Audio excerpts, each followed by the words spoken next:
Salam sejahtera Malaysia. Denyut nadi suara rakyat bergema di channel ini. Terima kasih kerana bersama-sama dalam channel ini untuk mendapatkan berita-berita terkini yang sensasi, mantap dan terbaru. Bagi anda yang pertama kali bersama dalam channel ini, jangan lupa tekan butang subscribe, like dan share. Terima kasih sekali lagi. Denyut nadi suara rakyat bergema di channel ini. Berita terbaik di channel ini. Kita jumpa lagi.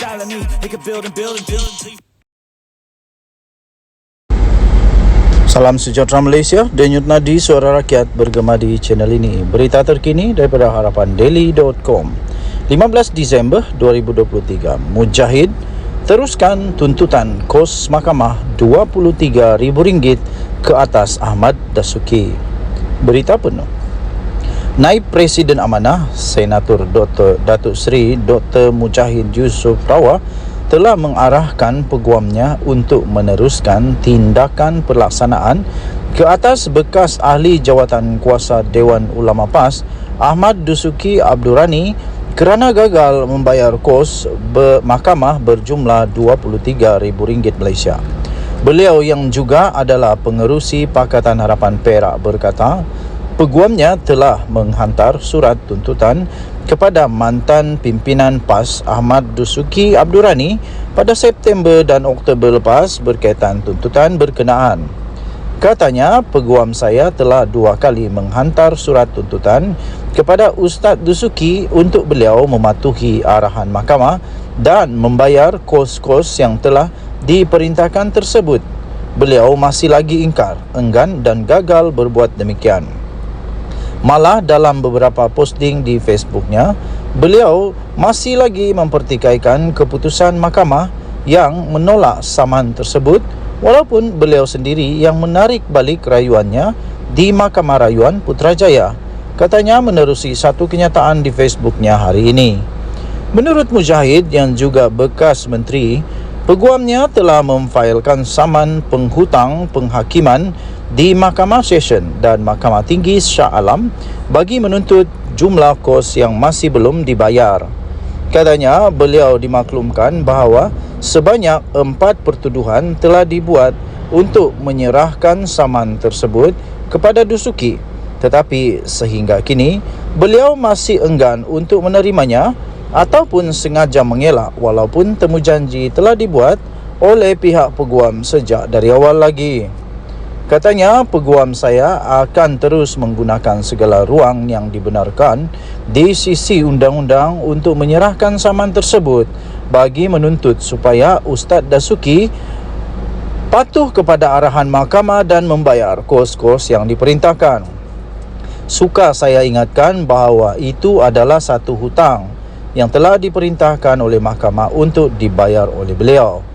Saya telah mengeluarkan perbelanjaan dan kos yang banyak untuk membela diri saya terhadap tuntutan beliau yang akhirnya mahkamah telah memutuskan bahawa tuntutan tersebut sebagai tidak berasas dan tidak bermerit sama sekali. Sebagai orang yang arif terhadap hukum hakam syarak khususnya yang berkaitan dengan hutang piutang, seharusnya beliau memberikan contoh yang baik kepada masyarakat dan tidak bersifat angkuh dan tidak peduli seperti ini, ujar Mujahid lagi. Pada 29 Ogos tahun lalu, pemimpin PAS itu menarik balik rayuan saman fitnah terhadap Mujahid di Mahkamah Rayuan Putrajaya berhubung isu di sebalik penjualan aset tabung haji dan diarahkan membayar RM5,000 Malaysia kos kepada Mujahid. Sebelum itu, Mahkamah Session Shah Alam menolak saman fitnah yang dikemukakan oleh Ahmad Dasuki dengan kos RM11,000. Ahmad Dasuki yang tidak berpuas hati kemudiannya telah merayu ke Mahkamah Tinggi dan rayuannya juga ditolak dengan kos RM7,000 Malaysia. Denyut nadi suara rakyat bergema di channel ini. Jangan lupa tekan butang subscribe, like dan share. Malaysia kita punya, cintai Malaysiaku, kita jaga kita. Bye-bye.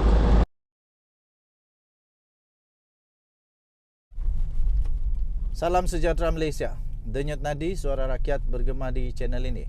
Tuan-tuan dan puan-puan yang dihormati sekalian, ternyata Perdana Menteri Datuk Seri Anwar Ibrahim adalah Perdana Menteri yang terbaik.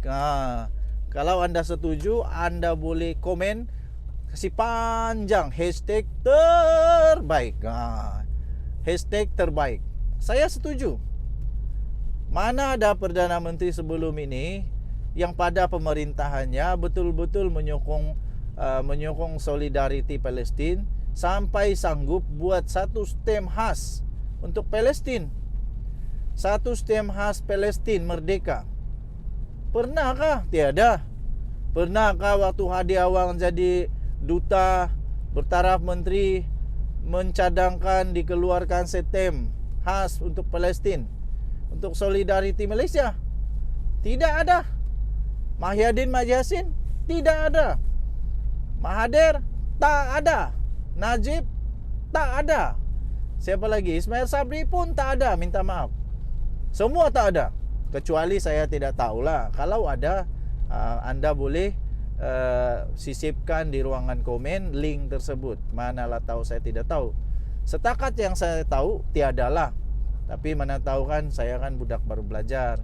Jadi budak baru belajar kadang-kadang banyak tertinggal. Tapi Perdana Menteri Malaysia Datuk Seri Anwar Ibrahim menunjukkan kepada PAS yang duk kecam dia, kata dia tak tegas lah, dia tak berani lah untuk memperjuangkan Palestin. Pasti terdiam dengan apa yang Anwar buat ini. Sebenarnya belum pernah diorang buat. Ada berani, tak berani.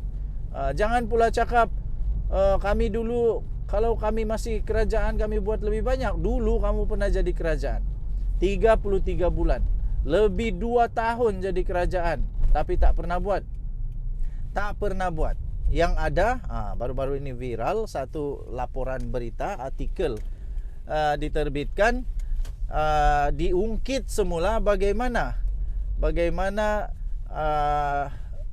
orang besar PAS menunjukkan sikap mereka yang munafik. Sebab ada Expo Dubai dulu, kalau masih ingat, Expo Dubai yang juga disertai oleh Israel, sampai Palestin tak mau ikut Expo itu sebab ada Israel di sana. Tapi ini PAS ikut. Jadi sekarang mau boikot. Tapi dulu kenapa tidak boikot pula tu? Itulah Perdana Menteri bilang tidak konsisten. Tidak konsisten apa yang dilakukan oleh PAS. Kadang okey, kadang tidak okey. Jadi kalau mau buat, biar konsisten. Biar konsisten. Okey, jadi tuan-tuan dan puan-puan yang dihormati sekalian, stem khas ini dibuat untuk solidariti bagi Palestin. Okey, jadi